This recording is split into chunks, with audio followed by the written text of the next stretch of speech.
I'm Margie, and welcome back to my kitchen. What I'm going to show you today is something that I think that you're really going to be able to use. I have this little tool that is going to help us to take the little tendon out of the chicken tenders.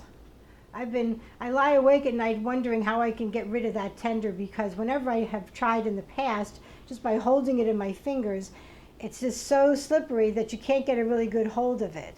So this really will help. And once you get the hang of it, you're going to really be thankful that you have this little tool in your kitchen.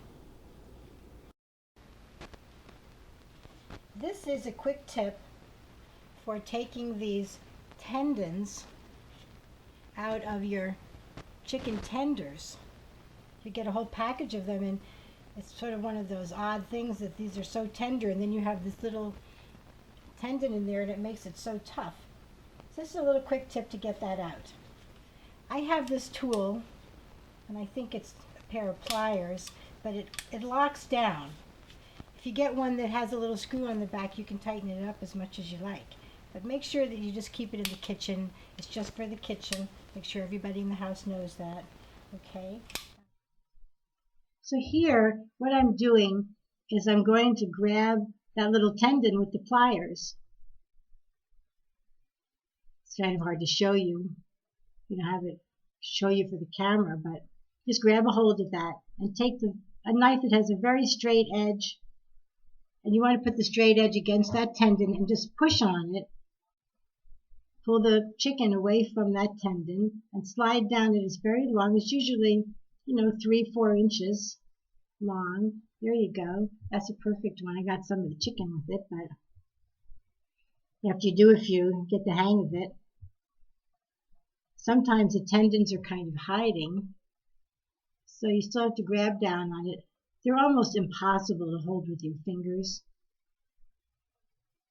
but it's so frustrating to eat such a nice piece of chicken and then having to have that tender in there. Just go ahead and push against it. You don't want to really cut against it, but honestly, it's really not going to cut. Your knife would have to be a lot sharper than my knives to really just cut through that.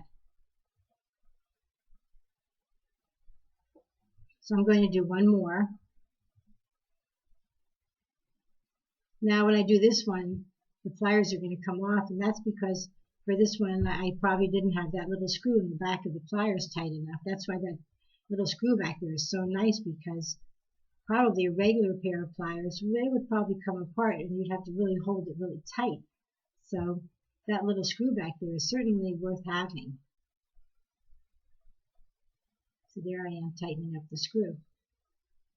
So now when you're done, you want to wash these pliers, of course, really well, just as you wash any tool that you would have used for meat. Like if you're going to pound down meat with the meat tenderizer, you want to brush it really well and just make sure it's really clean. And be sure the family knows that this tool is really just for the kitchen.